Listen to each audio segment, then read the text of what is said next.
information about Muhammad Alexander Russell Webb. Inshallah, with his research that he's been doing in this arena, we'll hopefully try to shed some additional light and hopefully answer some unanswered questions that I know at least that I have.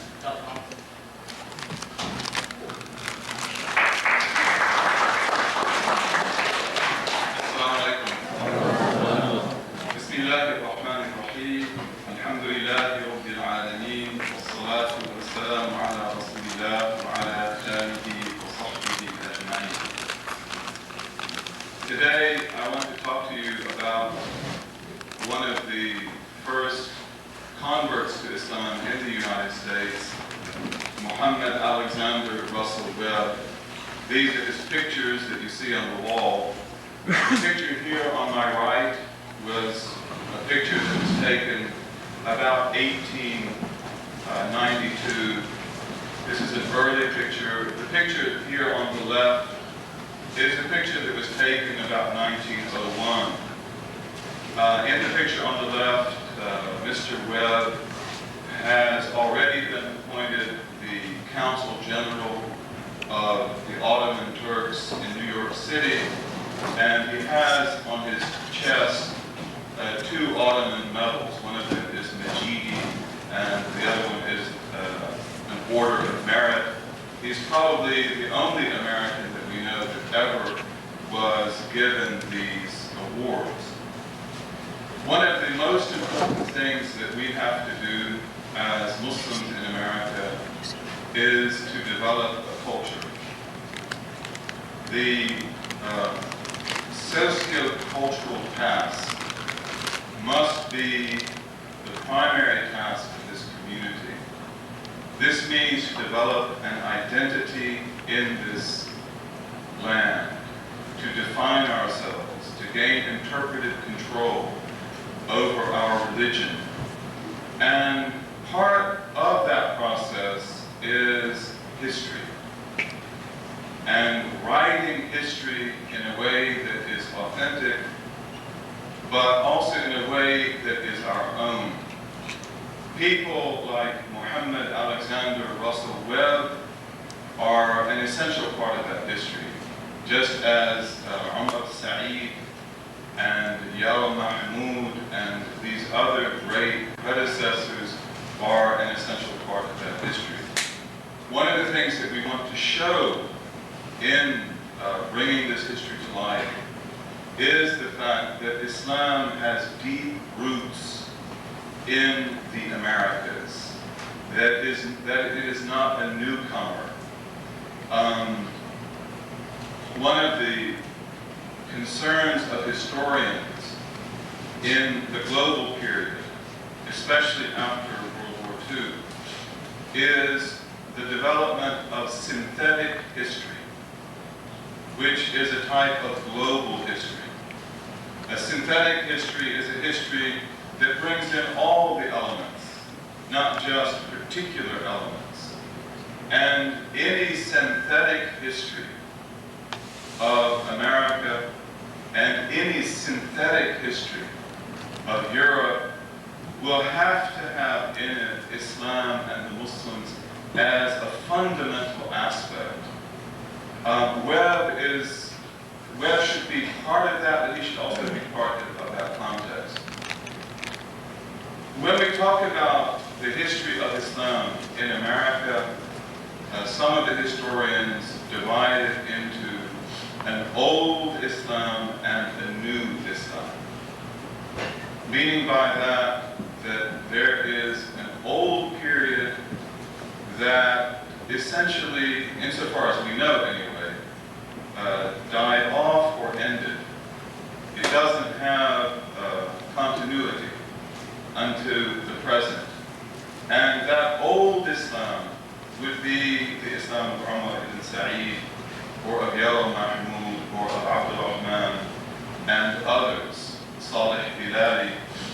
These, of course, were African Muslims who were brought to the Americas as slaves and who practiced Islam, who were proud of the fact that they were Muslims, and who, despite the fact that they were a minority in a minority, they were nevertheless people that were very that had a very conspicuous place in that minority, often because of the fact that, like Ahmed and Saeed, they were literate, they were cosmopolitan, they were often multilingual, and so forth. But that old Islam is the Islam that is pre-Columbian, assuming that there was a pre-Columbian Islam, and then especially that Islam which is Columbian, that we find in the African Americans, both in the United States and in Central America and South America, and that we find also in other groups like the Moriscos in particular. The Moriscos being those underclasses from Spain and perhaps also from Portugal, no, definitely from Portugal, who had been Muslims in Islamic Iberia but were forced to convert to Christianity under the Inquisition and were brought to America. They weren't allowed to bring their women, and so therefore they intermarried with Africans usually, sometimes with Native Americans, but that's also a very important part of the story. And then also there is the aspect of the Native American himself, that what was the degree of influence upon Native Americans. And when one of the Spanish who wrote in the 17th century went to Algiers and came back to write about the people of Algiers, he noted that there was a huge renegade population in Algiers that numbered in the thousands. Renegade was the word that was applied to a Christian who embraced Islam. So the word renegade in the English dictionary originally enters with that meaning, that this is a Christian European who has embraced Islam and therefore has reneged. And did somebody set that up? Has reneged on his religion, has become a renegade. But one of the things that he noted, he said that there are renegades in Algiers from Russia, from Poland, Scandinavia, England, from all over Europe. He has this long list. But it's interesting also that there were renegades in Algiers in the 1600s who were Native Americans, American Indians who were right there in Algiers who had embraced Islam. The Corsairs had contact with the Americas, and of course a lot of the people that were sailing back and forth became Corsairs. They embraced Islam, but they were taken as captives. So this is how the connection came about. So there were Brazilian Muslims, native Brazilians, and there were Mexican Muslims who were native to Mexico, and so forth. So that's part of the story of the old Islam. Now the new Islam is the Islam of the convert, or what Mr. Webb would call the revert. And he called people who converted from Islam to Christianity perverts.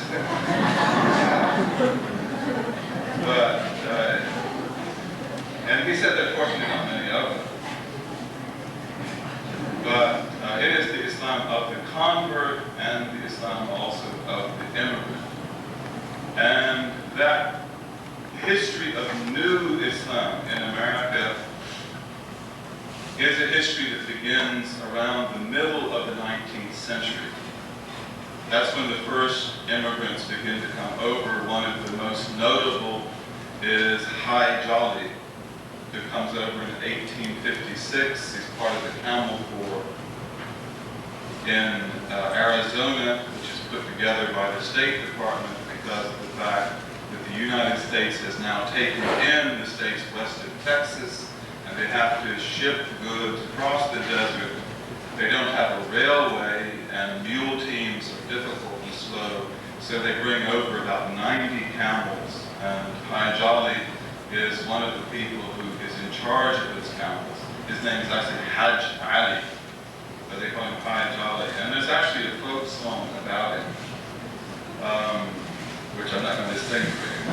But even in our folklore, then, we have Hai Jolly, and his grave, which is in western Arizona, is a place which is visited in Arizona to this day by tourists there's nowhere else to go, but it's still there, and it's important.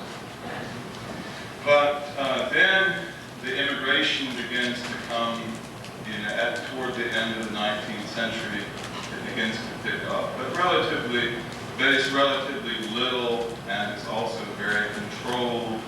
There are quotas. Now, if you take the period of the New Islam, we can divide it into two epochs, or two phases. And the first of these would be from the period of, let's say, High Jolly, the 1850s, 1860s, up to the death of Malcolm X, which is 1965. Amazingly, the death of Malcolm X is the watershed. And that's for two reasons. The first being, and the greatest, Malcolm X, that Malcolm, who had embraced the faith and made his pilgrimage and come back with this new revolutionary Islamic perspective that joined together nation building in the African American community with also the outreach, bringing in Americans in general. Malcolm had a huge impact on African American Islam, even on European American Islam. I became Muslim myself through Malcolm X. Hispanic conversion and so forth. So Malcolm has a huge effect on this country, and he will always remain the great star, the shining star, the beginning of a new period. But then also in 1965, there's another major event, and that is that President Johnson amended the immigration law of the United States. Now, the Immigration Act of, I think it was 1953, it had opened the door to Muslim immigrants, but still it kept the quotas. And one of the things that Johnson did in 1965 was that he removed most of those quotas. And that's what enabled those of you who are the children of immigrants, your parents, to come to this country. And then, within a decade, Muslim immigration to the United States becomes over 50% of the total immigration to the country, whereas before that it was just a small percentage. And this, combined with the great growth of Islam in the African American community in the United States, is what brings about in the 1980s and 1990s this actually huge population of Muslims in the United States, this community that we belong to, which is so important. In any case, Muhammad Alexander Russell Webb belongs to the first phase. He belongs to the first phase of the new Islam. And I would say that in that first phase, he is certainly one of the stars. He is a very remarkable person. And although if we measure his success in terms of numbers or in terms of years that he was effective in the field, he wasn't very successful. But if we look at the way he began and the vision that he had and the success that he had in embracing Islam as an American and calling others to it, then he was very successful. He's not the first convert. There were converts, we know of one before him, and that is the Reverend Norman. And this Reverend Norman became a Muslim around 1875, before 1875. He had gone to Turkey to be a missionary, to bring the Turks to Christianity. And then, having seen the majesty of Istanbul and the Turks, and then learning about Islam, which he had to do in order to teach them Christianity. He actually embraced Islam, and then he came back to the United States in 1875, and he began to preach Islam in the United States. This is a very interesting, 1875, I mean, this is an amazing thing, and this is something that is reported in the Indian press in 1875. Indian Times in 1875 tells the story of Reverend Norman, and it does so in the context of talking about other converts, because there were a lot of converts in India and elsewhere. And one of the Frenchmen who write about Reverend Norman later on, and is the prime source that we have for him, he's saying that, you know, unfortunately this is not unique. That a lot of people do this. They abjure their faith, he says, and you know, they embrace the Islamic faith. These are things that it's very important for us to study. In the case of Mr. Webb, he was born in 1846. He was from the state of New York. He came from the town of Hudson, which is to the north of New York City on the Hudson River. It's about 100 miles to the north of New York. It's a very nice town, and at that time it was also a hub of the Hudson River. It's very American. You couldn't be more American than Hudson, New York, because of the fact that the city had been settled by whalers from Martha's Vineyard. And they, after the War of 1812, had gone up the Hudson River and settled that city because they knew that the British, after the Revolution, because they knew that the British would attack again. And, you know, the Hudson River is one of these salt, these rivers that has access to the sea, so that you can go from the Atlantic up into the Hudson, and you can whale all year long. So it was basically a whaling city on the Hudson River. He grew up there. His father was the editor and the owner of the Hudson Star, which was the local newspaper. And Webb probably had a pretty good education for the time. He was educated in schools in Hudson and around Hudson. When he becomes a young man, he decides to go west. Go west, young man, as Horace Greeley would say. So he takes that up, and he goes to the city of Chicago. He's about 22 years old, and he works there in jewelry. He has a jewelry shop in Chicago that is part of Tiffany's company. And he gets there just before October in 1871. Now that's not really the time you want to be moving to Chicago, because what happens in October of 1871? That's the month when Mrs. O'Leary's cow kicked the lantern.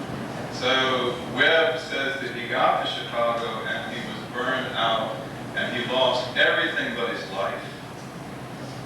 So that goes up in smoke. Then he goes back to New York City. Now Chicago rebuilt like a phoenix after the fire. In fact, the fire of 1871 in Chicago was like the Great Fire of Manhattan, which I think was in 1831. These fires actually wipe out the infrastructure of the old wooden buildings, and then they enable both cities to rebuild with buildings of steel and brick, with new organization. So actually, Chicago very soon is becoming the global city after the fire of 1871. Webb comes back to Chicago. He works in jewelry again, and he makes some money. And with this money, he decides to buy a newspaper. He wants to follow in the footsteps of his father. So he goes down to Missouri, to a very small town called Unionville, and he buys the Unionville Republican, which is a weekly. He edits it and publishes in it. He does that for about 3 years, then he moves to better papers in St. Joseph's, Missouri. Now, St. Joseph's at that time Today, again, I don't know in Texas what you think about the people up north, but today a lot of people don't know about St. Joseph's if they're not from Missouri. At that time, St. Joseph's was actually a pretty big thing. St. Louis was the big city after Philadelphia and New York. And St. Joseph's was where, the West began. That's where the Pony Express had been based, and that's where the covered wagons would go out west. So actually this was a hub, not like it is now. And one of the things that's important about when Webb was in St. Joseph's, when he worked for the Gazette, was that he was the co-editor with Eugene Field. Eugene Field is regarded as one of the best journalists in the United States in the 19th century, and probably in the history of American journalism. Eugene Field was a great writer. He is one of the masters of the column.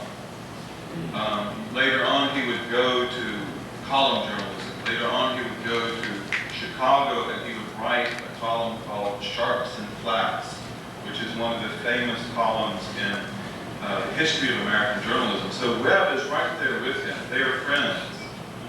And I think probably that affects Webb's style, because Webb's style as a journalism is very good, it's very credible. And he himself would have columns later on in his life. Another thing that's important about Eugene Field is that Eugene Field, all of you know some of his poetry. He wrote a lot of poetry as well. He wasn't very happy for people to bring it up, but he was really good at children's poetry in particular. He has other poetry that is more serious, but unfortunately for him, it was his children's poetry which was remembered. So Lincoln and Nod is one of his poems, and Little Boy Blue is also one of his poems. But one of the things about Eugene Field is that his father was one of the defenders of Dred Scott. Dred Scott, of course, is the big legal case before the Civil War. This is the case, of course, which really brings about the war in some ways, because of the fact that it supported the right of the slaveholder to keep a slave, even if the slave had gone into free territory. But I think it's important because of the fact that this association of Webb with the son of the defender of Dred Scott is a significant detail. Webb then goes from St. Joseph's to St. Louis. St. Louis at that time is a big city. It's bigger than Chicago, more important. It is the second or the third city in the United States, very active. And there he works for many papers, among them the Post-Dispatch, the Missouri Republican. Now, during these years, he married a woman named Ellen. And also during these years, he begins to look for a new religion. Webb had been brought up as a Protestant. He was a Presbyterian. When he became a young man, he left that. So in the 1870s, when he goes to Chicago, that's also the time when he leaves Christianity, and he became what he called a spiritual vagabond. Again, it's a beautiful word, and it reflects also the way he saw himself, that he was not content to be without faith. And he wanted to get rid of this spiritual vagabondage. What he does is to join the Theosophical Society. Madame Blavatsky had started the Theosophical Society in New York, and he joins it around the end of the 1870s, the beginning of the 1880s. His connection with theosophy will remain for the rest of his life. He admired the teachings of the Theosophical Society, and even when he embraced Islam, he didn't turn his back on that past. And he kept up friends with he maintained friends within the Theosophical Society. The Theosophical Society, on the other hand, would also defend him in America, as would other groups. He begins to look for a new religion. He restudies Christianity. He finds it to be morally praiseworthy, but theologically defunct. And then he goes to Buddhism, which he studies, and he looks at Hinduism and other religions. In the beginning, he didn't take Islam seriously, although we know that when he was in Chicago, in St. Louis, he had begun to look at Islam. And this is because of the fact that in 1886, there was a correspondence between him and between Mirza Ghulam Ahmad. Mirza Ghulam Ahmad is before we know.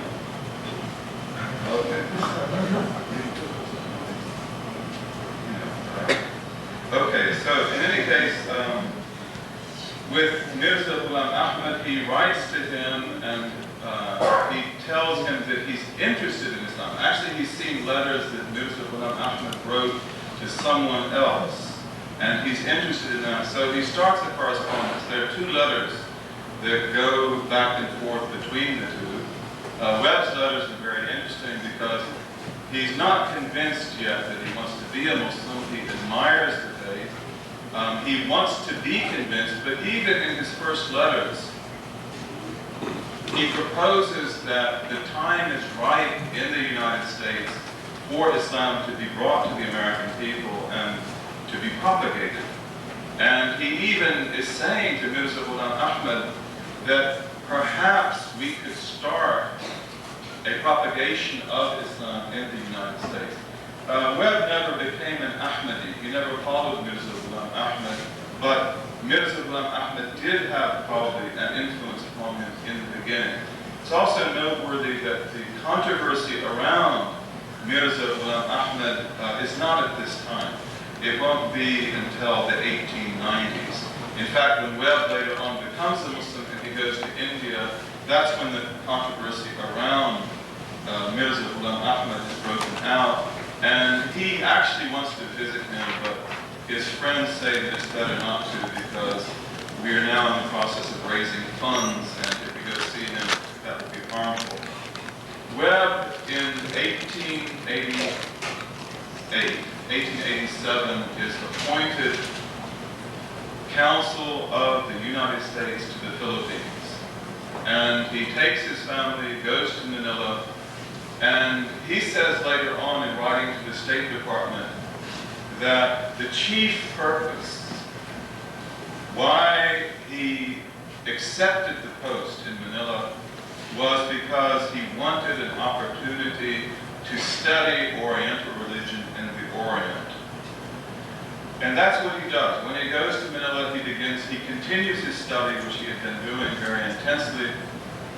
And here he finds books about Islam that are written by Muslims, and they influence him greatly, and he embraces the faith around 1888.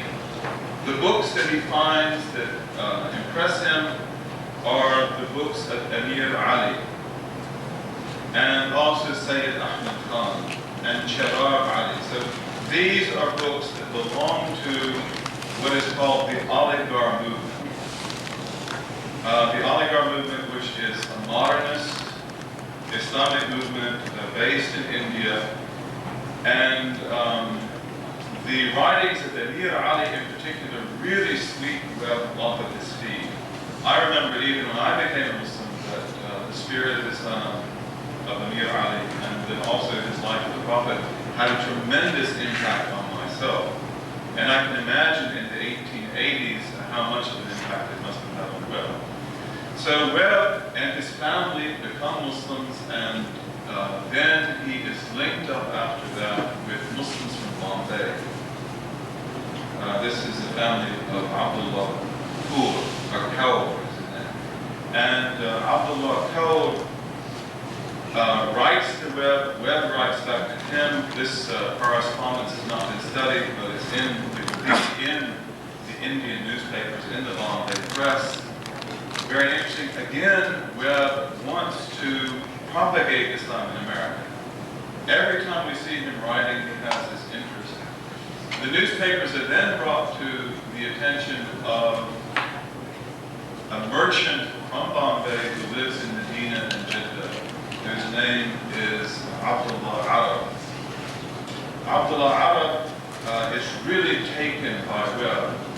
One of the reasons why he's taken by Webb is because already at this time there is a British Muslim in Liverpool who has established a Muslim society with Britain, namely Abdullah William Henry Quilliam. And Quilliam has really taken the attention of the Indians, so that Abdullah Arab is hoping that through Webb, an American council having embraced Islam, that it would be possible to do in the United States what Quilliam was doing in Liverpool. And Quilliam was very successful. Quilliam and Webb will then become friends, and they will work together.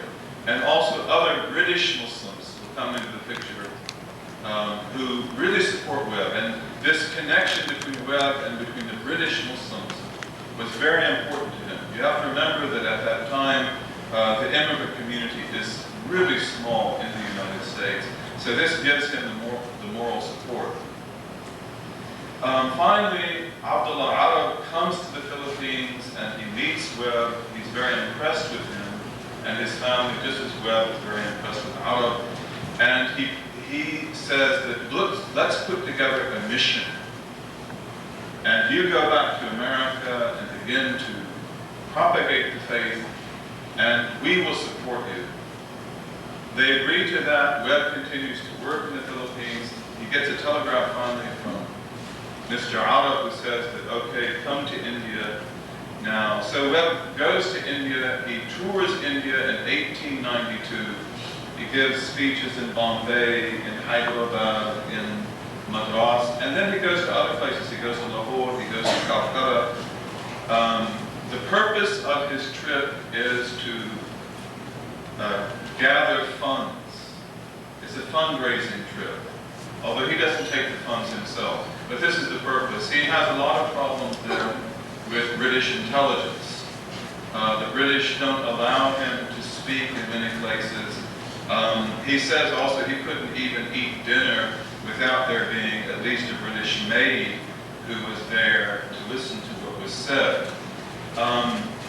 He comes back from Bombay at the end of 1892. He goes to New York City, and in New York City he begins to start his project. So he opens up a center on Broadway, and he has a building with 4 stories.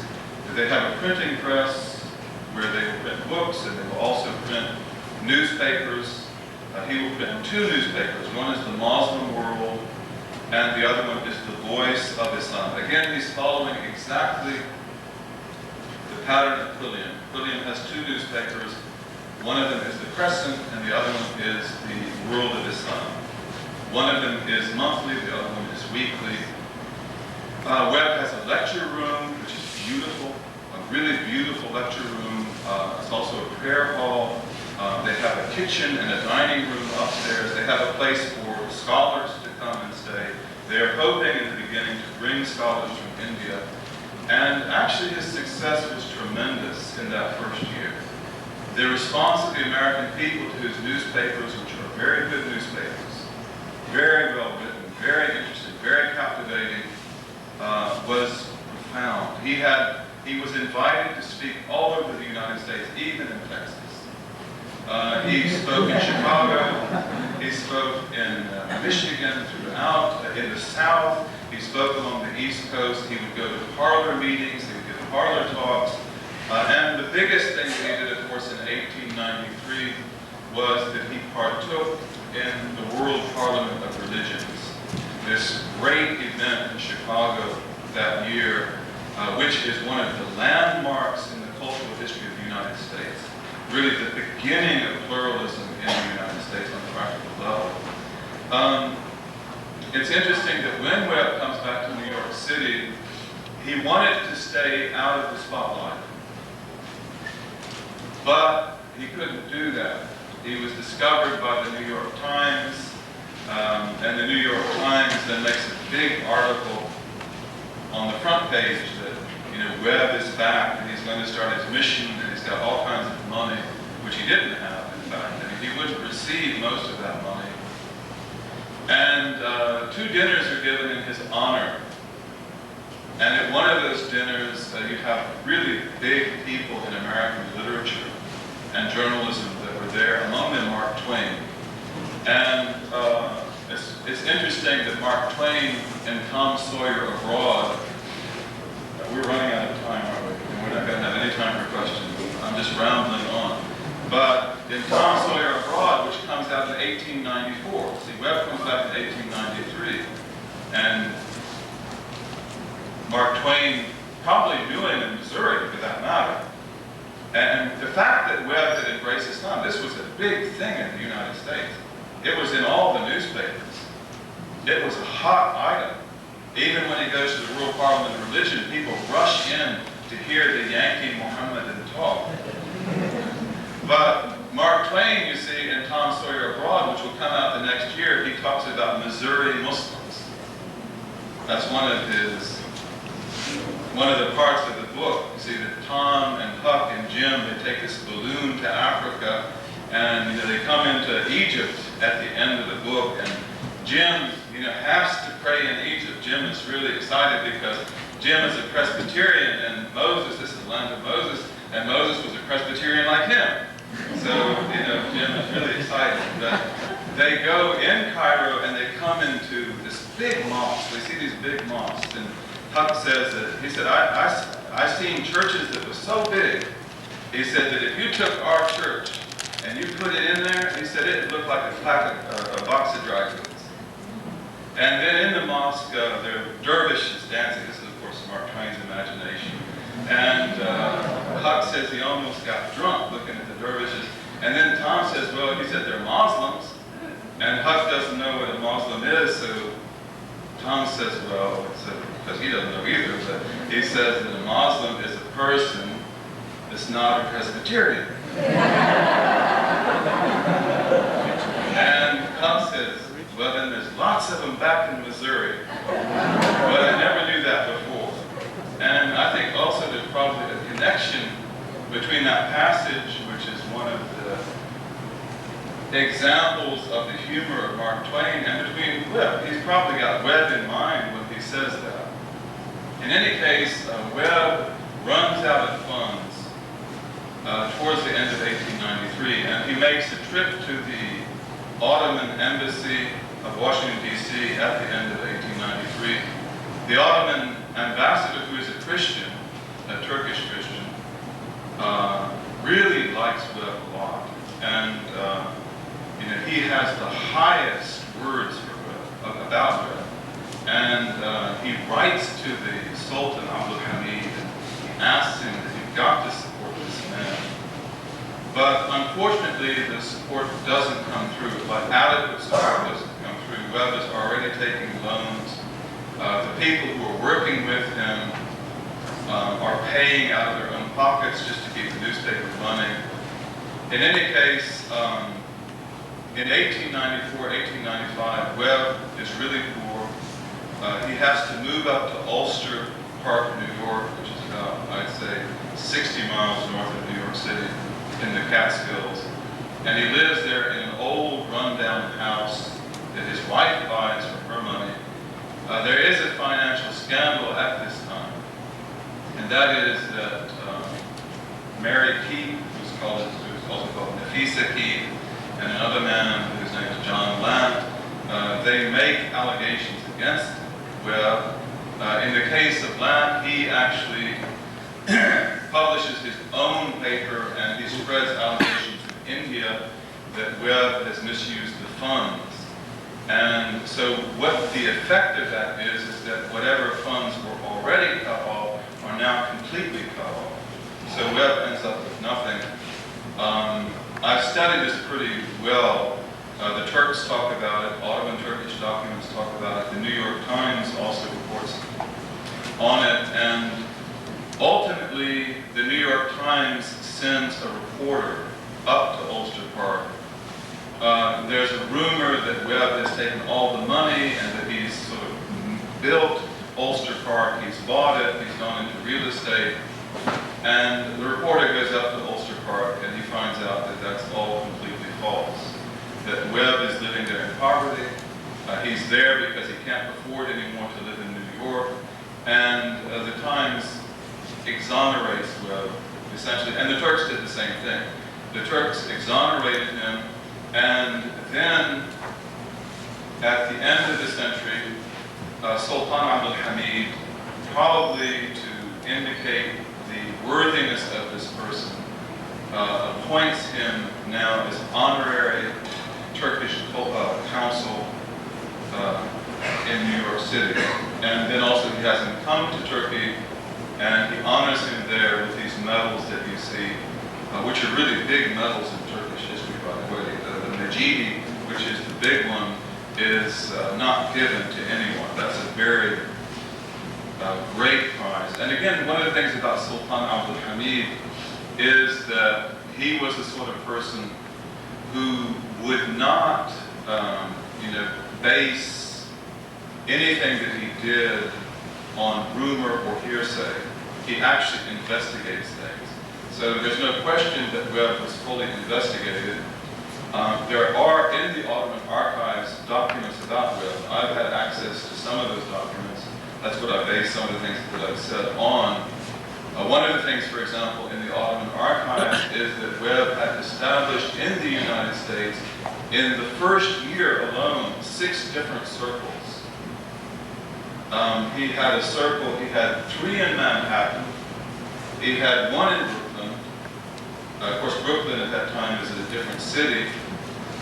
He had 1 in Washington, D.C., and then he had another one around San Francisco in California.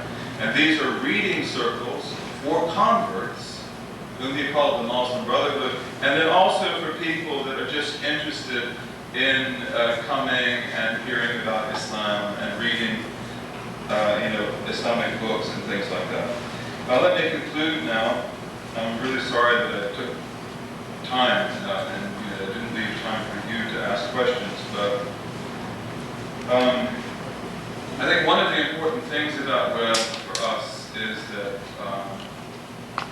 first of all, he was very successful in the way that he embraced Islam and the way that he seems to have lived it in the United States, as difficult as it was in those times.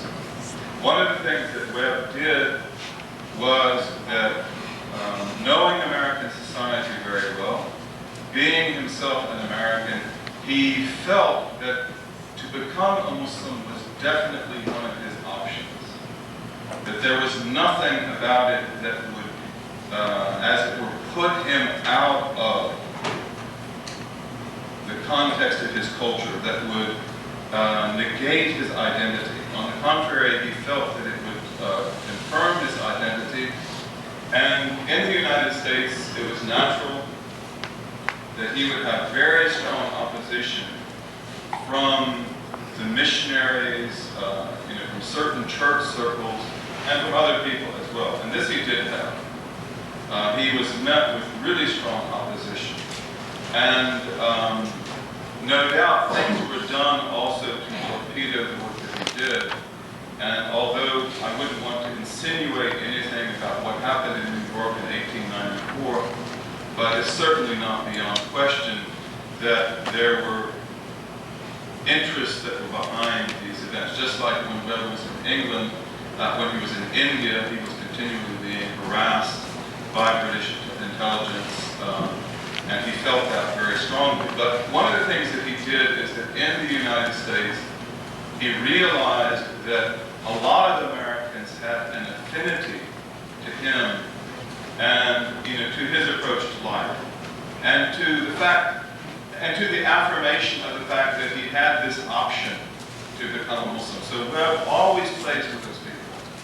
He is a political person. At the end of his life, he will be involved in New Jersey politics. He will be nominated to be on the legislature of New Jersey. He's involved in the democratic politics of the state. But Webb, I think, because of his political insight, he also saw that he could make alliances in the United States with people who are compatible. And he does this extremely well. So he allies himself with the Unitarians. He allies himself with the Theosophists.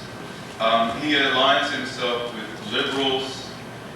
He aligns himself with people that are in favor of Oriental religions in general. And, you know, these alliances actually protect him and keep him very strong.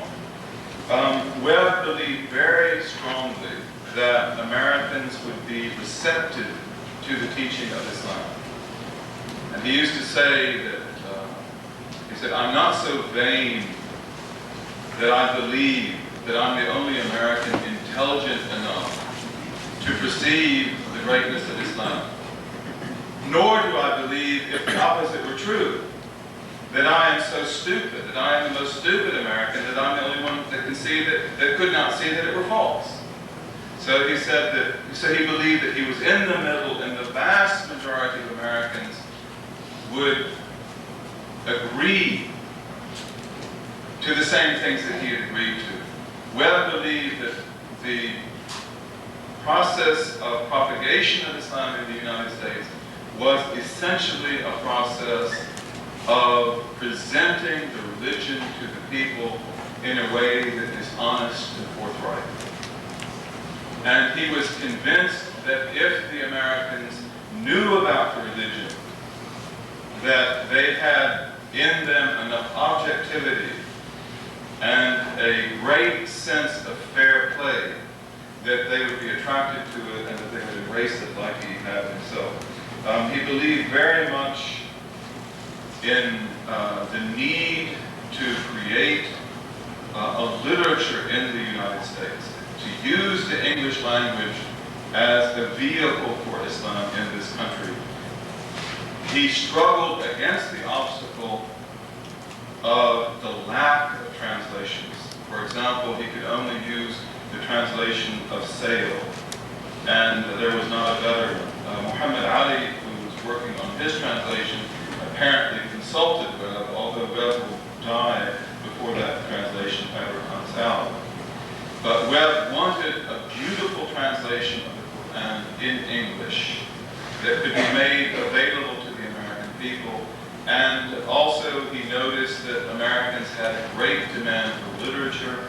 I mean by that, the classical Islamic literature, poetry, stories, and he could never provide it. This is one of the things he told the Turks, that I want to provide this material, but I can't, with the resources that I have now. He was very concerned with correcting stereotypes, false images. He knew that what most Americans knew about Islam was faulty and prejudicial, and he wanted to change that. Again, the way that he did it is very interesting. And Webb is I think you could say that he's quite original in the way that he uses the sources of Islam that he has, as limited as the sources are. One of the things that he does really well is that when he wants to deal with a topic like, let's say, polygamy, because in his day, polygamy was the bugbear, as he says. It was the issue.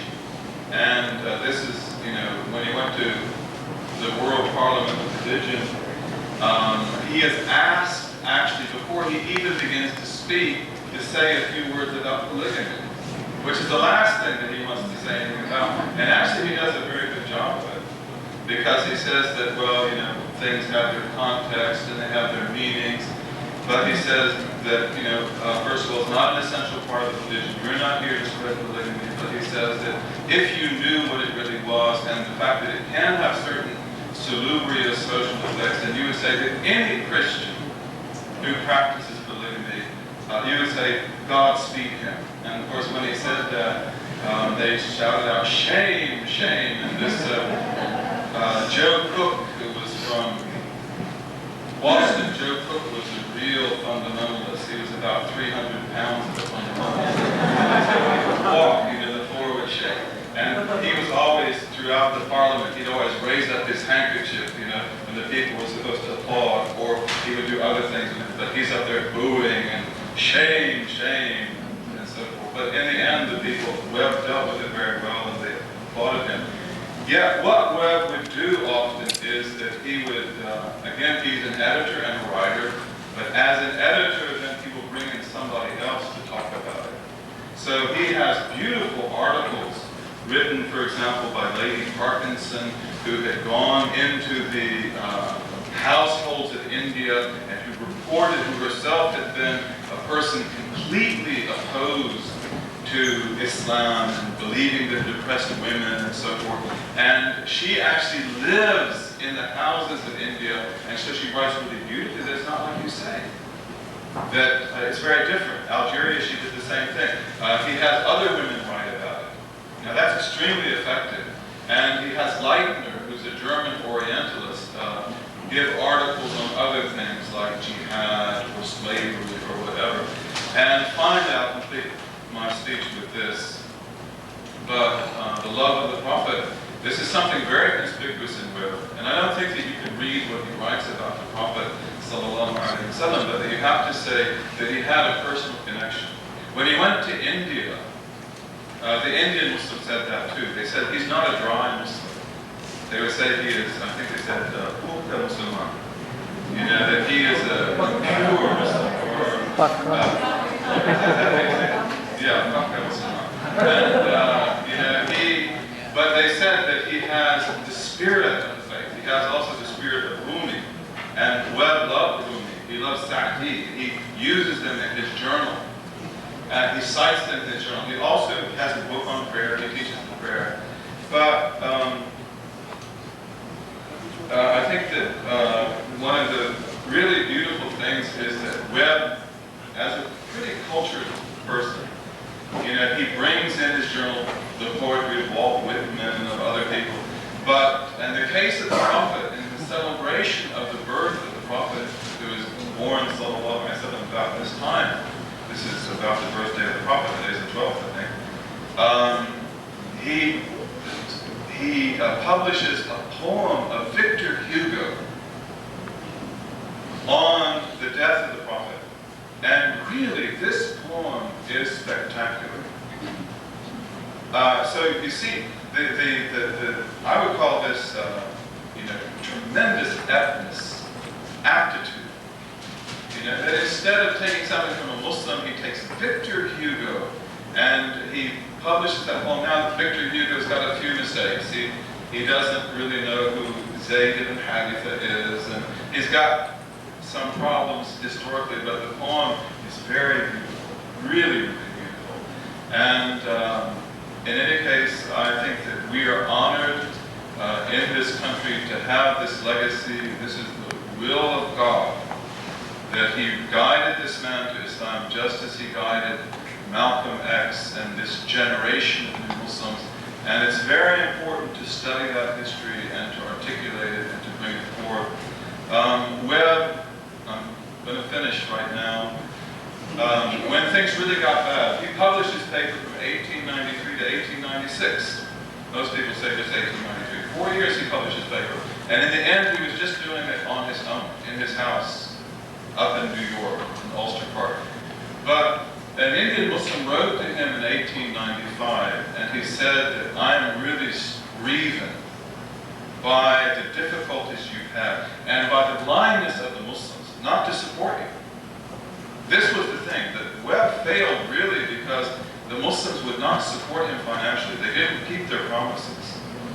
But this man said that, he said, God will bless you, and he said, one day it will be written as a testimony to the world that you were the first propagator of Islam in the United States. So I'll end with that. Thank you.